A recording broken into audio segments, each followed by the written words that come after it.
Greetings, dear listeners, and welcome to another captivating journey through the depths of knowledge and consciousness. You're about to embark on an exploration of reality that just might challenge everything you thought you knew. I'm your host, CJ Larkins, and this is The Thread of Life. In today's episode, we're diving into a concept that's as mind bending as it is enlightening. We'll venture into the depths of the holographic universe. Stay tuned as we unveil the science behind holograms both in our brains and in the grand cosmos. We'll uncover hidden orders, frequencies, and the interconnected web of the universe. Let's venture into the cosmic tapestry where the ordinary becomes extraordinary. You're on the thread of life, and we're about to unravel the holographic secrets of the universe. Have you ever heard the phrase, the universe is mental? Today, we're going to discuss that. And our discussion is going to be based on the holographic theory as explained in the book, The Holographic Universe by Michael Talbot. So, this book, The Holographic Universe, starts off with giving us information about two figures who pioneered holographic perspectives. One of those figures is David Bohm, a theoretical physicist and philosopher. He developed a non-local approach to quantum mechanics. Quantum mechanics is a science dealing with the behavior of matter and light on the atomic and subatomic scale. The second key figure that we learn about is Carl Pribram. He's a scientist and a psychologist, also a philosopher. And Pribram believed everything is enfolded into everything else and distributed all over the system. Now, from his holonomic theory, Pribram developed a theory of quantum consciousness. Together, Pribram and Bohm came up with a theory called the holoflux theory of consciousness. The Pribram-Bohm holoflux theory is a model describing the topology of consciousness in the universe. Topology is a relationship or the way something is connected. A holoflux theory of consciousness as modulated energy is hypothesized and shown to support both local and non-local properties. So their theory of consciousness, they were saying that, or they hypothesized that if things could be stored both locally in a specific place and non-locally all over, once again spread out all over the place. Why is this important? Because both Pribram and Bohm began to question where are things stored, such as memories. And this is something that you'll often see throughout human existence. As discoveries are made, there'll be similar discoveries made in different areas along the same time, or complementary discoveries. So that's something that's interesting. In 1946, neuropsychologist Carl Lashley worked at the Yerkes Laboratory of Primate Biology. Carl Pribram also worked at the Yerkes Laboratory with Lashley. Later, he would become the director. Lashley conducted experiments on rats. He trained them to run a maze, and he then surgically removed parts of the rats' brains and then he tested the rats again. The rats were still able to complete the maze. Cambridge Dictionary defines a hologram as a special type of photograph or image made with a laser in which the objects shown look solid, as if they are real rather than flat.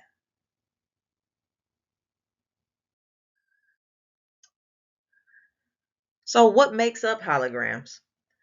Interference is the crisscrossing pattern that occurs when two or more waves, such as waves of water, ripple through each other. For example, if you drop a pebble into a pond, it will produce a series of waves that expand outwards. If you drop two pebbles into a pond, you'll get two sets of waves that expand and pass through one another, creating this interference. Any wave-like phenomena can create interference pattern, including light, radio, and waves.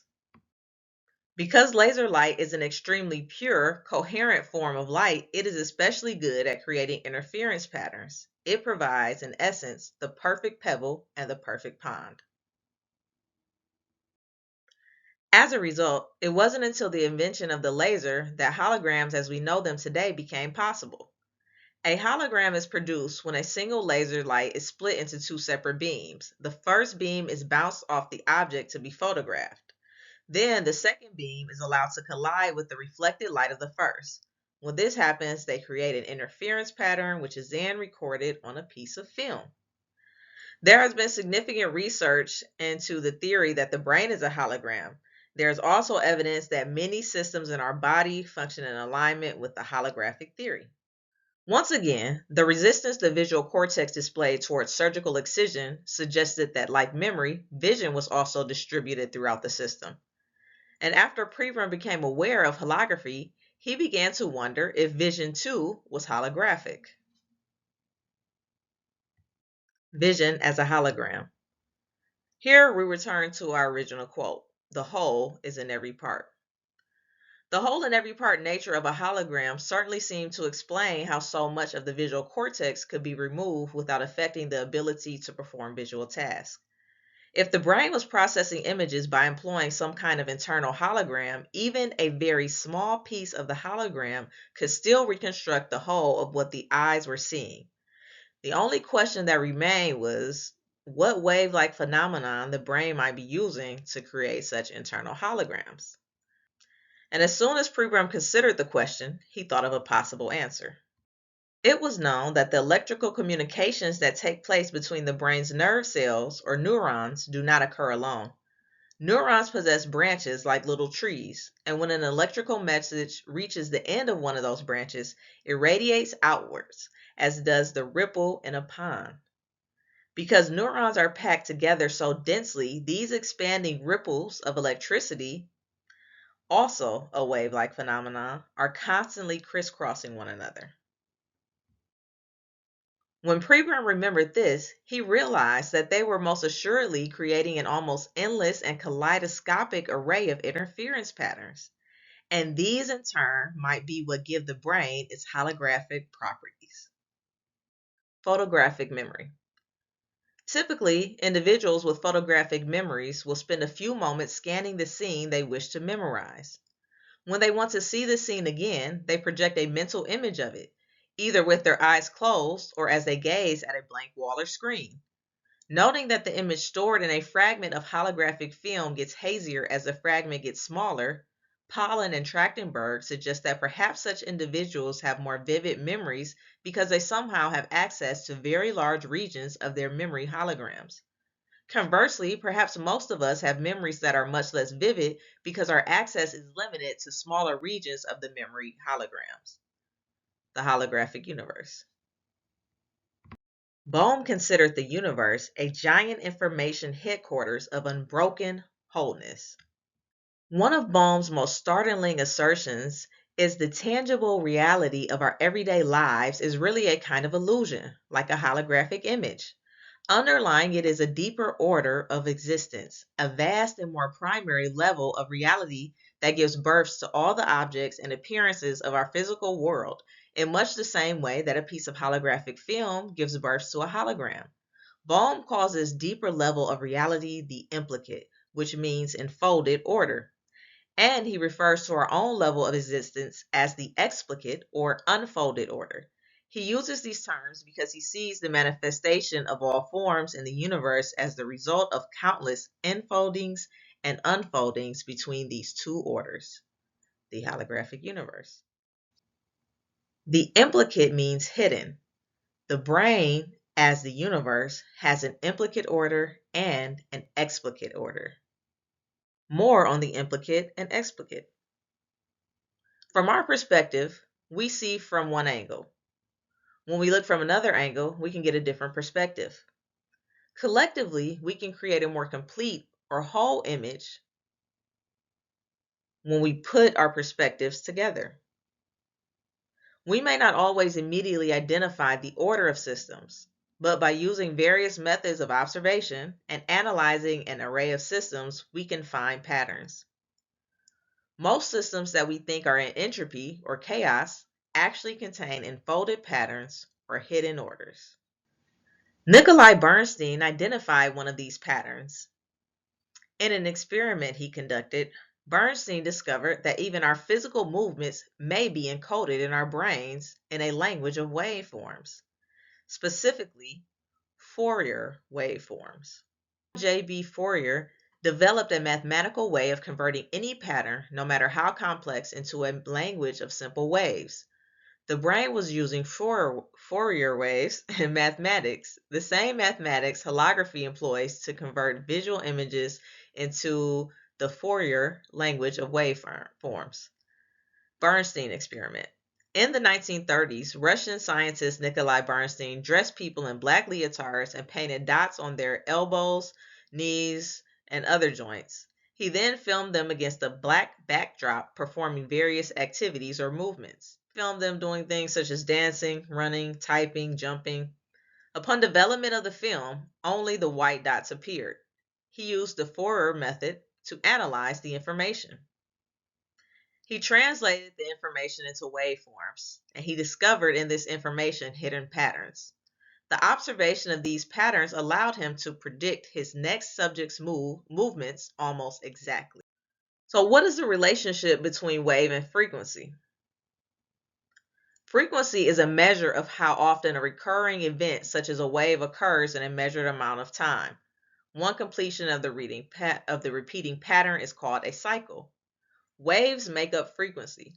Frequency is a measure of how many oscillations a wave undergoes per second. Oscillations are repeated movements. So frequency is the measure of the amount of times a wave moves in a given period of time. So frequencies are composed of waves.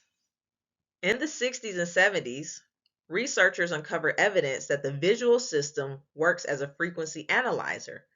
During this period, other evidence appeared that showed other systems function as frequency analyzers, such as the ear, our sense of smell, which functions using osmic waves, and it is hypothesized that taste may involve using frequency analysis. Hidden orders. This reminds me of when I began reading the Kybalion, an ancient Hermetic text. When I started reading, I wondered, why didn't the master state things plainly for us to understand? At that time, I didn't know about the hidden or unfolded orders. My understanding of why the masters didn't explicitly state this information is that it takes time to reach a level of understanding. We have to immerse ourselves in the explicit to get to the implicate. As they said, to those who have ears will hear. Seek and ye shall find. We have to be in the mindset first to even want to receive this information, to allow the information in. Back to the quantum world. This brings us to Schrodinger's cat experiment. This was a thought experiment that arose from a conversation between Albert Einstein and Erwin Schrödinger in the 1930s. Schrödinger presented this theory to Einstein as a way for him to comprehend quantum mechanics. The experiment was a hypothetical question on what would happen if a cat was placed into a sealed environment with a timer, a gun, and radioactive material. The point is to show that we do not know if the cat is alive or dead, so therefore lies in superposition or quantum position. And it is the consciousness of the observer or the way the observer interacts with the subject being observed that determines how the waves collapse and present themselves. If we believe in this quantum theory, and take this hypothesis of quantum superposition to be true, we know that electrons and matter are always moving in wave-like form. Then when do they take another shape or form? Who determines the shape or form that they will present as? The observer? The mind of the observer? The belief system held by the inhabitants of this earth? Or maybe the beliefs held by the inhabitants of the universe? Bohm stated that both aspects are always enfolded in quantum ensemble, but the way an observer interacts with the ensemble determines which aspects unfold and which remain hidden. Let's talk about the interconnectedness of things. For a moment, remember what Bohm said. He considered the universe a giant information headquarters of unbroken wholeness. This concept of unbroken wholeness or unified consciousness was reintroduced to me as I read Think and Grow Rich by Napoleon Hill. This is an excerpt from Think and Grow Rich. There is plenty of evidence to support the belief that the subconscious mind is the connecting link between the finite mind of man and infinite intelligence. It is the intermediary through which one may draw upon the forces of infinite intelligence at will. It alone contains the secret process by which mental impulses are modified and changed into their spiritual equivalent. It alone is the medium through which prayer may be transmitted to the source capable of answering prayer. The possibilities of creative effort connected with the subconscious mind are stupendous and imponderable. They inspire one with awe. I never approached the discussion of the subconscious mind without a feeling of littleness and inferiority, due perhaps to the fact that man's entire stock of knowledge on this subject is so pitifully limited. The very fact that the subconscious mind is the medium of communication between the thinking mind of man and infinite intelligence is of itself a thought which almost paralyzes one's reason. After you have accepted as a reality the existence of the subconscious mind and understand its possibilities as a medium for transmuting your desires into their physical or monetary equivalent, you will comprehend the full significance of the instructions given in the chapter on desire. Napoleon Hill referred to interconnectedness as the infinite intelligence, and he calls it a medium of communication between the mind of man and infinite intelligence. So, if every human is connected to this infinite intelligence, then we're all connected to each other. And you have all these different people who are calling the subconscious, the infinite intelligence, the all, universal wholeness, who are calling this by different names, but they're referencing the same thing. And Bohm states, dividing reality up into parts and then renaming those parts is always arbitrary, a product of convention, because some atomic particles and everything else in the universe are no more separate from one another than the different patterns on ornate carpets. Bohm believes that this is almost a universal tendency to fragment the world and ignore the dynamic interconnectedness of all things. This pattern of fragmentation is responsible for many of our problems. It seems that our capacity to fragment and separate our experiences has carried over into our scientific endeavors. We have overlooked the interconnectedness of other perspectives. Nikola Tesla. Nature has stored up in the universe infinite energy. The eternal recipient and transmitter of this infinite energy is the ether. The recognition of the existence of ether and of the functions it performs is one of the most important results of modern scientific research.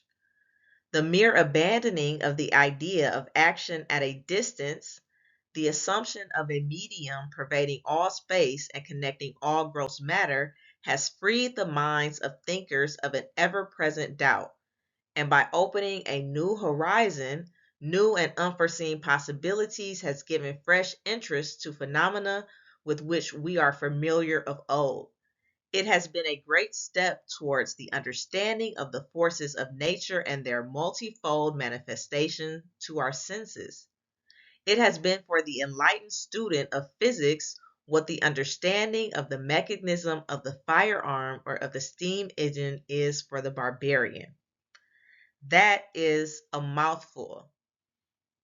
He gives us so much information and he sets the tone for what should be.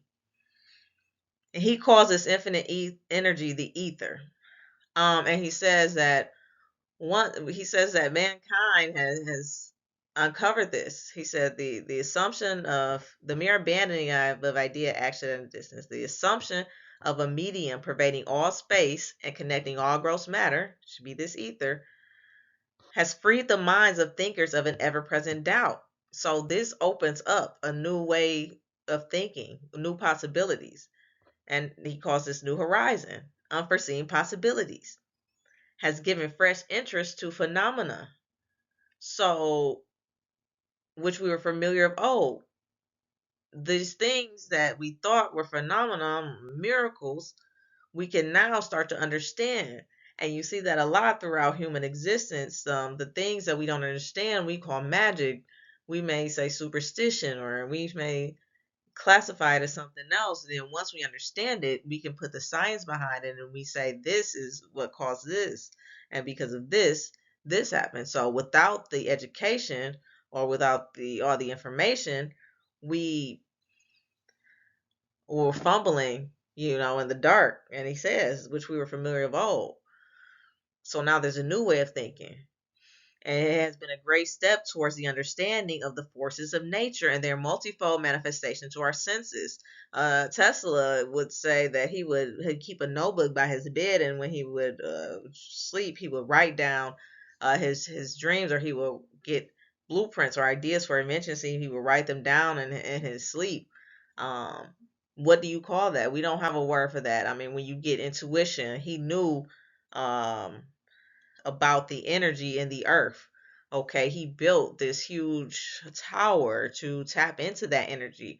So he was getting these ideas. So when we talk about multifold manifestation to our senses, things were manifesting to his higher HSP, his higher senses of perception. Um, and that's what he's saying. We there's fresh interest in phenomena, unforeseen possibilities. This is something that we should be studying. We're familiar of old, but there's been a new way. We're understanding new things, so we should change our way of thinking.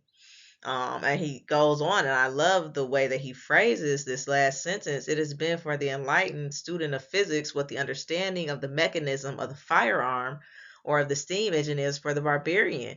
And that's just human advancement. Can you imagine a barbarian going from being able to, from having rocks to being able to use bow and arrows and spears, and then technology advancing so to where now you have guns. So that's the advancement that we should make, that Tesla is saying we have the possibility to make. And this is back in the early 1900s, and Tesla was working on projects to supply energy to the entire world, um free of charge.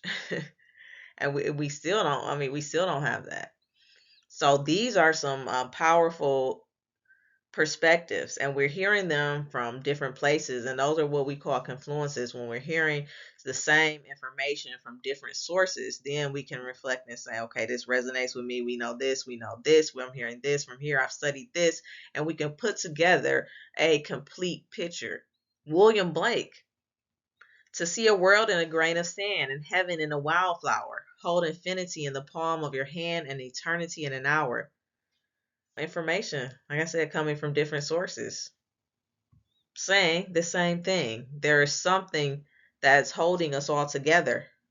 Our brains mathematically construct objective reality by interpreting frequencies that are ultimately projections from another dimension, a deeper order of existence that is beyond both space and time.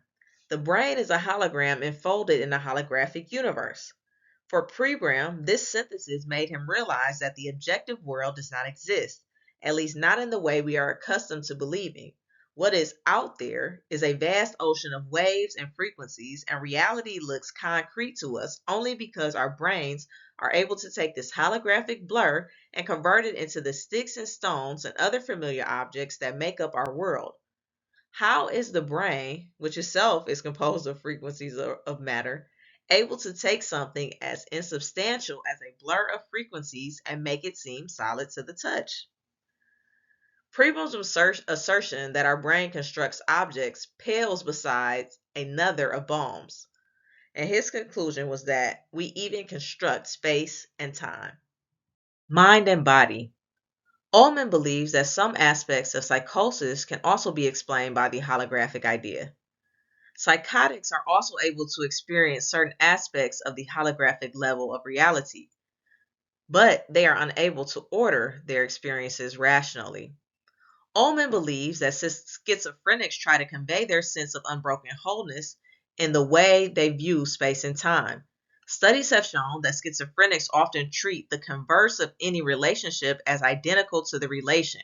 For instance, according to the schizophrenic's way of thinking, saying that event A follows event B is the same as saying event B follows event A.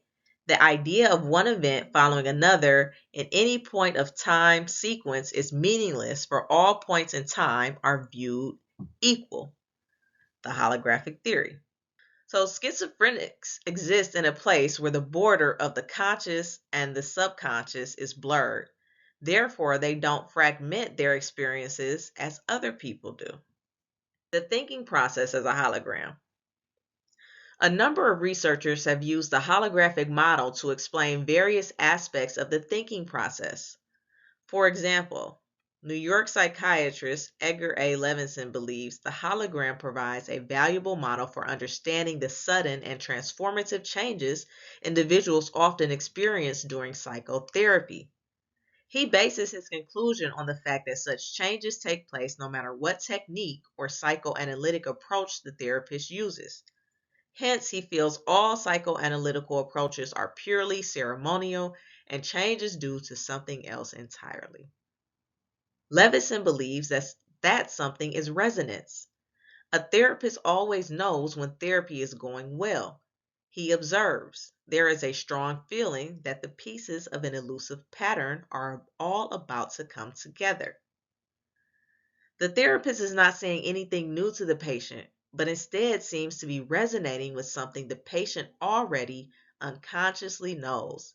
It is as though a huge three-dimensional spatially coded representation of the patient's experience develops in therapy, running through every aspect of their life history, and their participation with the therapist.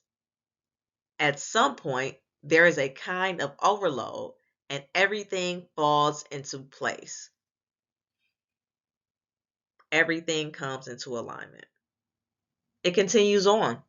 Levinson believes these three-dimensional representations of experience are holograms buried deep in the patient's psyche, and a resonance of feeling between the therapist and patient causes them to emerge in a process similar to the way a laser of a certain frequency causes an image made with a laser of the same frequency to emerge from a multiple image hologram. The holographic model suggests a radically new paradigm which might give us a fresh way of perceiving and connecting clinical phenomena which have always been known to be important, but were regulated to the art of psychotherapy, says Levinson.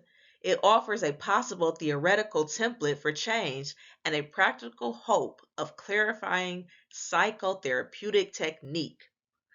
That is deep.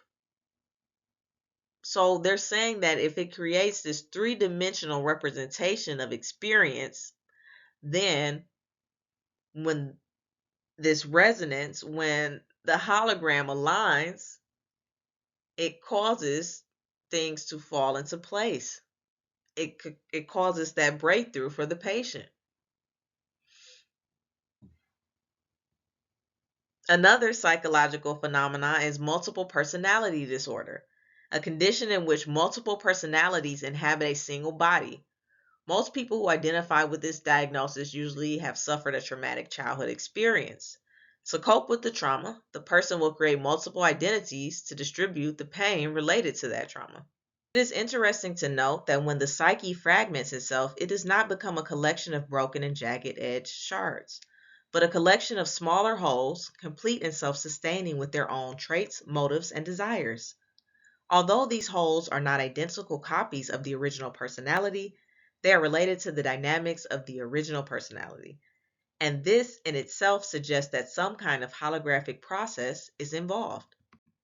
Bohm's assertion that fragmentation always eventually proves destructive is also apparent in the syndrome. Although becoming a multiple allows a person to survive an otherwise unendurable childhood, it brings with it harsh or unpleasant side effects. These may include anxiety, panic attacks, phobias, depression, heart and respiratory problems, unexplained nausea, migraine-like headaches, tendencies towards self-mutilation, and many other mental and physical disorders. Fragmentation is an example of a holographic theory model in relation to our bodies. It is important to take in this information because these are the causes of some of the illness that afflict us and our loved ones. Bohm states fragmentation leads to destruction. It may be helpful short term, but if we apply this to other areas of our lives, it can be seriously detrimental. Secret synchronicities are another example of the implicate. physicist David Peat. Evidence of the implicate order. As we have seen, according to David Bohm, the apparent separateness of consciousness and matter is an illusion, an artifact that occurs only after both have unfolded into the explicate world of objects and sequential time. If there is no division between mind and matter in the implicate, the ground from which all things spring, then it is not unusual to expect that reality might still be shot through with traces of this deep connectivity. Pete believes that synchronicities are therefore flaws in the fabric of reality, momentary fissures that allow us a brief glimpse of the immense and unitary order of underlying all of nature. According to Pete, when we experience a synchronicity, what we are really experiencing is the human mind operating for a moment in its true order and extending throughout society and nature, moving through orders of increasing subtlety, reaching past the source of mind and matter into creativity itself, the holographic universe.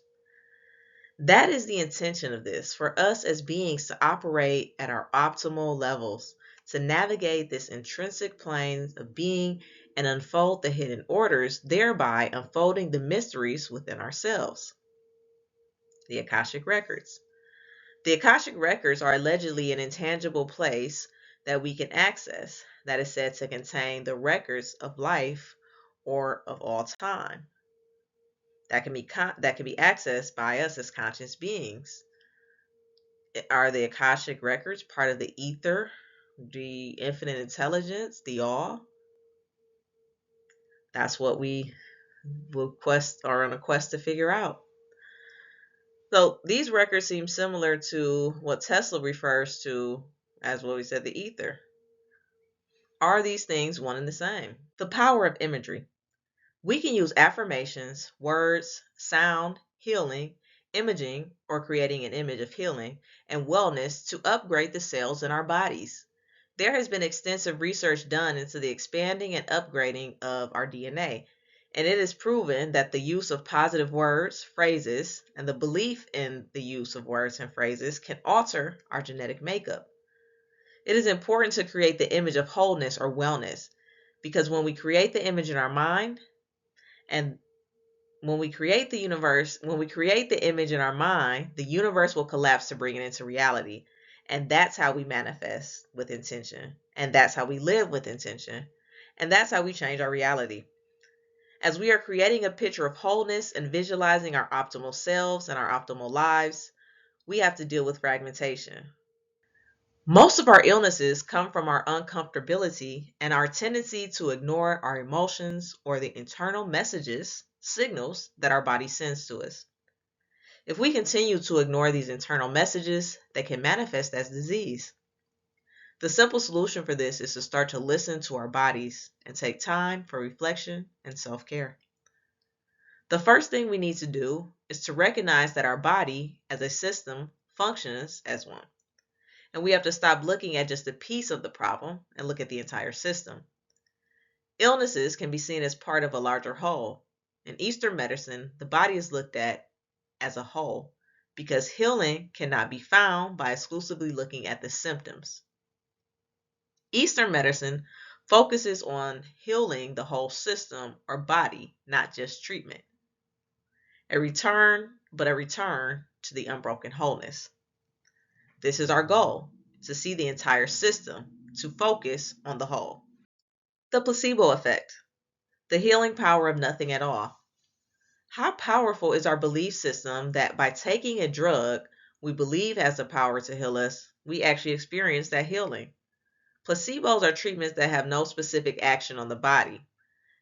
The placebo effect is when there's a study done or an experiment, and one group of subjects in the experiment are given an actual treatment, and another group of subjects in the experiment are given a treatment or a pill with no specific action. Do any of these medicines actually work, or is it our collective belief in them that give them their effectiveness? The power of belief. What we can do when we believe. There is a firewalker named Mahati. Mahati was from a tribe in India. As a boy, he prayed to the Ceylonese divinity or divine being named Katagarama. and asked that his father be cleared of a crime. And as a yearly penance, Mahati would perform various rituals, such as ceremonial firewalking. Now, this is an excerpt from the Holographic Universe, in which they quote from the April 1966 issue of National Geographic, and they are describing Mahati and these unbelievable feats that he's performing, these rituals, these ceremonial rituals that he's performing. Piercing his cheeks with skewers, driving skewers into his arms from shoulder to wrist, sinking large hooks deep into his back, and dragging an enormous sledge around a courtyard with ropes attached to the hooks. As the Grossverners later reported, the hooks pulled the flesh in Mahati's back quite taut, and again there was no sign of blood. When Mahati was finished and the hooks were removed, there weren't even any traces of wounds. The Geographic team photographed this unnerving display and published both pictures in an account in the April 66 issue of National Geographic. And these images are online. Oh, Mahati's belief that he would not be hurt allowed him to perform these feats unharmed. It takes a massive amount of power, of willpower and focus to do these types of tasks. And this is the power that we have. This is the power that we all have inside of us. There are others who have experienced, through the power of belief, what some call miracles, such as bone regeneration, reversal of degenerative and life-threatening diseases, melting of tumors, and more. Another example of the power of belief, stigmata. Stigmata is the correspondence of marks on the flesh, which are similar to what has been believed to be experienced by Jesus Christ's crucifix wounds. And the stigmatized have such a strong belief in the crucifixion that they can reproduce this on themselves. Stigmata is thought to be the results of something Napoleon Hill talked about, which is autosuggestion. And that stigmata, people produce images on the skin. And this is said to be done from the brain projecting images outside of itself and pressing them on the soft clay of the body holographic. This is an example of the power of belief. None of us were around to see the actual crucifixion, but because the collective consciousness has imagined this event from its retelling in the Bible and has created an image in the collective mind. An image so clear, so vivid, that it has been reproduced by believers over and over throughout periods of time. The Holographic Universe. Miracles and Psychokinesis, PK. William McDougall was a psychologist who was instrumental in establishing parapsychology as an academic discipline. From his studies into parapsychology and psychic phenomena, he suggests that religious miracles may be the result of a collective psychic power. Cambridge Dictionary defines miracles as changing the state or position of a physical object using only the power of the mind. What we believe of as miracles are no more than someone operating within the universal laws to bring a desired outcome. So that is something to reflect on. But this is not something that's unknown. We can see that this is what we would call the implicate. Because on the explicate, we see what miracles are, what they can do. But if we look deeper, and we go so far into if we just step gently over into the implicate and look at the definition, the dictionary definition of miracle, changing the state or position of a physical object using only the power of the mind. So this is not unknown to our society. It is hidden. It has been hidden, which is the implicate. But by studying, we can begin to unfold and we begin to rediscover this information that helps us to operate in the world and operate within universal law to bring out our desired outcomes.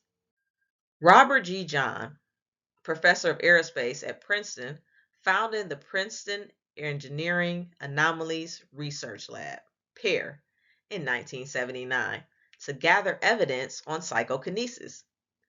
As a result of various experiments, John and his associate clinical psychologist, Brenda Doon, realized over the course of literally hundreds of thousands of trials, they discovered that through concentration alone, the volunteers did indeed have a small but statistically significant effect on the REG's output. They discovered two other things as well. The ability to produce psychokinesis or PK effects was not limited to a few gifted individuals, but was present in the majority of volunteers they tested. This suggests that most of us possess some degree of psychokinesis. They also discovered that different volunteers produced different and consistently distinctive results that were so idiosyncratic that John and Doon started calling them signatures. This is an example of how we can tap into our PK abilities. The Pauli effect. John and Doon applied their findings to the anomaly of machinery and equipment malfunction they had experienced. And they dubbed this the Pauli effect, named after physicist Wolfgang Pauli.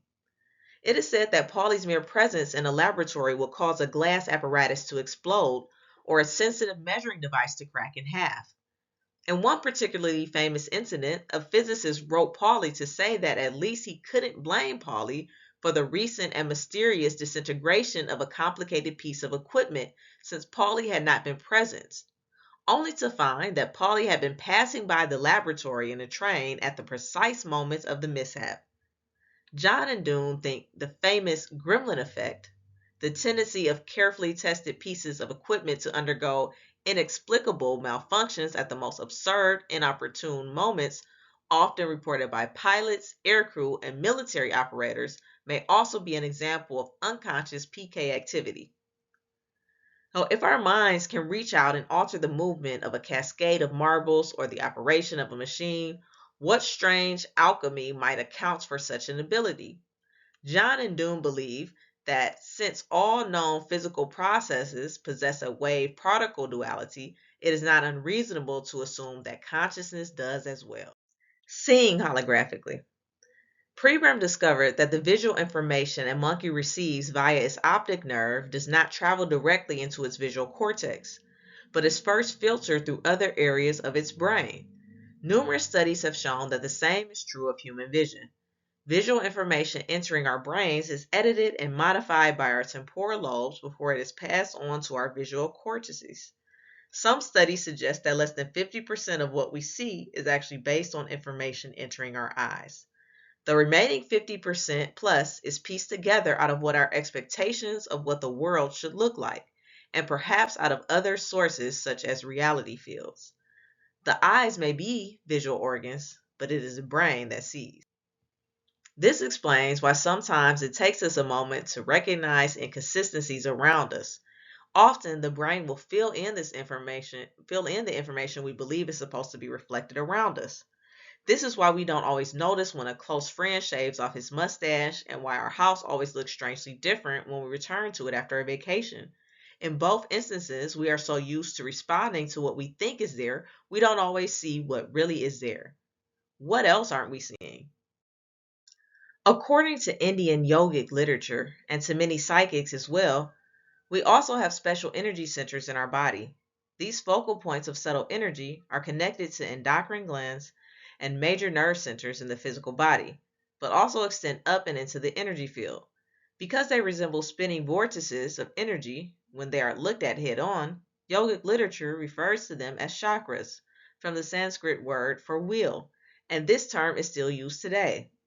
Brennan says that illnesses can actually be caused by tears, blockages, and imbalances in the aura, and by manipulating these dysfunctional areas with her hands and her own energy field, she can greatly enhance a person's own healing. More about energy fields. In addition to these, Hunt discovered that the electrodes of the electromyograph, now this is an experiment that they're conducting to see how much energy, or they were checking the frequencies and the energy levels of our body. So Hunt discovered that the electrodes of the electromyograph could pick up another field of energy radiating from the body, much subtler and smaller in amplitude than the traditionally recognized body electricities, but with frequencies that average between 100 and 1600 CPS, cycles per second, and which sometimes went even higher. Moreover, instead of emanating from the brain, heart, or muscles, the field was strongest in the areas of the body associated with the chakras. The results were so exciting that I simply was not able to sleep that night, says Hunt. The scientific model I had subscribed to throughout my life just couldn't explain these findings. So they're using these machines, medical machines, the electromograph, and they're aligning them up where the chakras are said to be, and there is energy emanating from these or from the chakras. The chakras as a blueprint. Because illness can appear in the energy field weeks and even months before it appears in the body, many psychics believe that disease actually originates in the energy field. This suggests that the field is in some way more primary than the physical body and functions as a kind of blueprint from which the body gets its structural cues.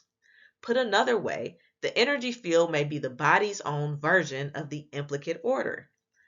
This may explain Archberg's and Siegel's findings that patients are already imaging their illnesses many months before the illnesses manifest in their bodies. At present, medical science is at a loss to explain how mental imagery could actually create an illness. But as we have seen, ideas that are prominent in our thoughts quickly appear as images in the energy field. If the energy field is the blueprint that guides and molds the body, it may be that by imaging an illness, even unconsciously and repeatedly reinforcing its presence in the field, we are in effect programming the body to manifest the illness. It suggests that the human body is holographic in another way, for each of us truly would be a universe in miniature. Furthermore, if our thoughts can cause ghostly holographic images to form, not only in our own energy fields, but in the subtle energetic levels of reality itself, it may help explain how the human mind is able to affect some of the miracles we examined in the previous chapter. It may even explain synchronicities or how we process images from the innermost depths of our psyche and how they manage to take form in external reality. Again, it may be that our thoughts are constantly affecting the subtle energetic levels of the holographic universe, but only emotionally powerful thoughts, such as the ones that accompany moments of crisis and transformation, the kind of events that seem to engender synchronicities, are potent enough to manifest as a series of coincidences in physical reality, the holographic universe. So these emotionally charged events, how we feel about them, what we think about them, that is what manifests for us. So it's very important to mind in the garden of the mind. Very. Physicist Tiller agrees. The thoughts that one creates generate patterns at the mind level of nature. So we see that illnesses, in fact, eventually becomes manifest from the altered mind patterns through the ratchet effect. First two effects at the etheric level, and then ultimately at the physical level, where we see it openly as disease. Tiller believes the reason illnesses often recur is that medicine currently treats only the physical level. He feels that if doctors could treat the energy field as well, they would bring about longer lasting cures. Until then, many treatments will not be permanent because we have not altered the basic hologram at the mind and spiritual levels.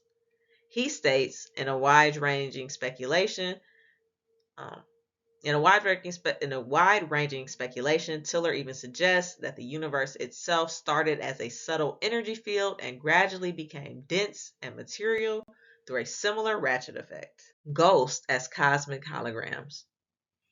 The ability to experience ghosts suggests that the past may not be lost, but still exists in some form accessible to human perception. Our normal view of the universe makes no allowances for such a state of affairs, but the holographic model does. Bohm's notion that the flow of time is the product of a constant series of unfoldings and enfoldings suggests that as the present unfolds and becomes part of the past, it does not cease to exist, but simply returns to the cosmic storehouse of the implicate. Similarly, holographic is the non-local nature of the ability. Psychics are able to access the past of a particular archaeological site both when they are at the site and when they are many miles removed. In other words, the record of the past does not appear to be stored at any one location, non-local, but like the information in a hologram, can be accessed from any point in the space-time framework. The idea that the past is holographically recorded in the cosmic airwaves and can be occasionally plucked out by the human mind and converted into holograms may also explain, at least, some hauntings. Now, this can explain phantoms, shadows, ghosts, and apparitions. They are simply images from another dimension that we picked up on. Interference patterns across the frequencies. Ghosts could be cosmic holograms plucked from the past or future. Visualize your destiny. The idea that some deeply unconscious and even spiritual part of us can reach across the boundaries of time and is responsible for our destiny can also be found in many shamanic traditions. According to the Batak people of Indonesia, everything a person experiences is determined by his or her soul, or tondi, which reincarnates from one body to the next and is a medium capable of reproducing not only the behavior, but the physical attributes of the person's former self. The Ojibwe Indians also believed a person's life is scripted by an invisible spirit or soul and is laid out in a manner that promotes growth and development. If a person dies without completing all the lessons they need to learn, their spirit body returns and is reborn in another physical body. The 12th century Persian Sufis also stressed the importance of visualization in altering and reshaping one's destiny and called the subtle matter of thought alam al-matkal. Edgar Cayce also spoke of thoughts as tangible things, a finer form of matter, and when he was in a trance, he repeatedly told his clients that their thoughts created their destiny and that thought is the builder. In his view, the thinking process is like a spider constantly spinning, constantly adding to its web. Every moment of our lives, we are creating the image and patterns that give our future energy and shape, said Cayce. Paramahashna Yoganda advised people to visualize the future they desired for themselves and charge it with the energy of concentration. As he put it, proper visualization by the exercise of concentration and willpower enables us to materialize thoughts, not only as dreams or visions in the mental realm, but also as experiences in the material realm. Indeed, such ideas can be found in a wide range of disparate sources. We are what we think, said the Buddha. All that we are arises from our thoughts. With our thoughts, we make the world. Most people are not in charge of their own thoughts, said the kahunas, and constantly bombard their high self with an uncontrolled and contradictory mixture of plans, wishes, and fears. This confuses the high self and is why most people's lives appear to be equally haphazard and uncontrolled. Powerful kahunas, who were in open communication with their high selves, were said to be able to help a person remake his or her future.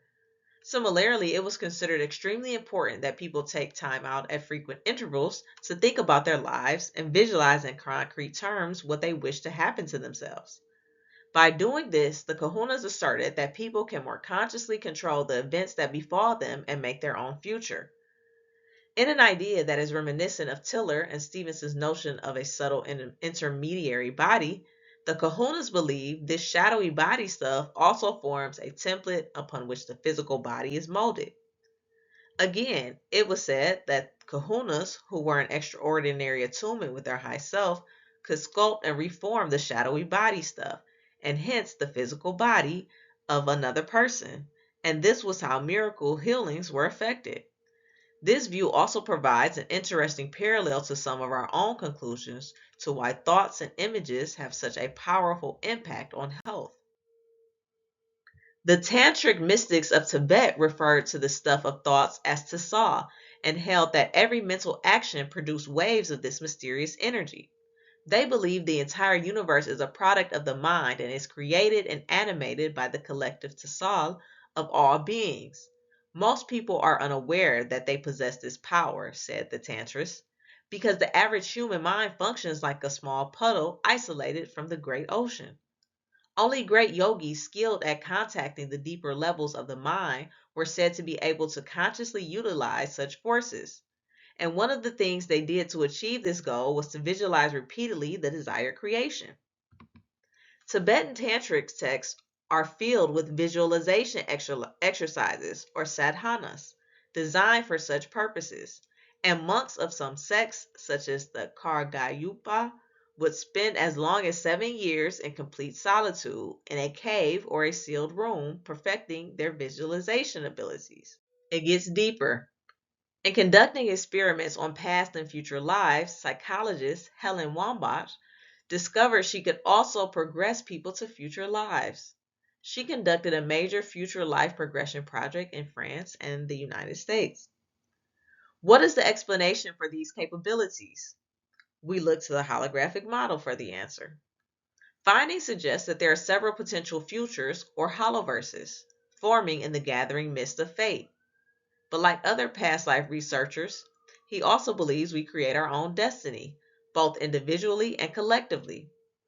The scenarios are really a glimpse into the various potential futures the human race is creating for itself en masse. We should spend time believing in and visualizing a positive future. Planetary Commission, the ad hoc collection of millions of individuals around the world who have agreed to spend the hour of 12 to 1 p.m. each December 31st as New Year's Eve, united in prayer and meditation on world peace and healing as a step in the right direction. If we are continually shaping our future physical reality by today's collective thoughts and actions, then the time to wake up to the alternative we have created is now. The future may not be the only thing that can be formed and reshaped by human thought. At the 1988 annual convention of the Parapsychological Association, Helmut Schmidt and Marilyn Schlitz announced that several experiments they had conducted indicated the mind may be able to alter the past as well. Time is not the only thing that is illusory. In a holographic universe, space too must be viewed as a product of our mode of perception. This is even more difficult to comprehend than the idea that time is a construct. For when it comes to trying to conceptualize spacelessness, there are no easy analogies, no images of amiable universes or crystallizing futures to fall back on. We are so conditioned to think in terms of space as an absolute that it is hard for us to even begin to imagine what it would be like to exist in a realm in which space did not exist. Nonetheless, there is evidence that we are ultimately no more bound by space than we are by time. Out of body experiences.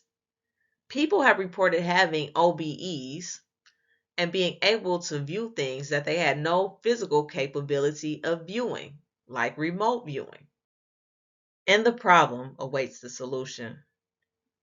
My intention in sharing this information is that we are able to benefit from it to achieve our goals, to recognize our purpose. And by recognizing our purpose and fulfilling this, we can all play our parts. So we must understand how our minds operate and how we operate in this world. By understanding this, we can learn to identify patterns, thereby identifying things that we can change to make our existence more fluid, so we're not going against the tide of existence. As we conclude this journey through the holographic universe, we invite you, our cherished listeners, to become explorers of your own understanding.